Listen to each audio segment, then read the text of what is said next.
the cost of damages and repairs piling up for Fort Hood after the winter storms. Now the Army Post is dealing with the biggest bill yet, electricity. Our Jill Baker has more.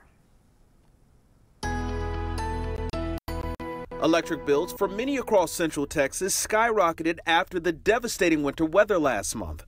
Fort Hood was no exception.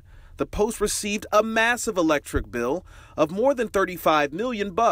We're scrambling with the Army to figure out how to pay that bill, and it is significant. Fort Hood Public Works Director Brian Doza says in a normal February they pay about $1.5 million to keep the lights on. Doza says most of the spike is due to the state trying to reduce the demand for electricity during the storm.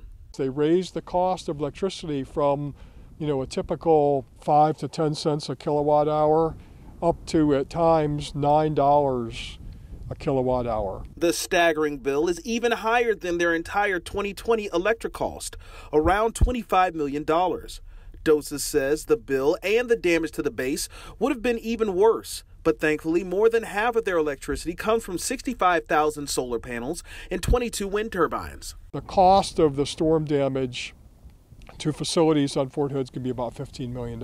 If we would have lost electricity, that could have been doubled easily.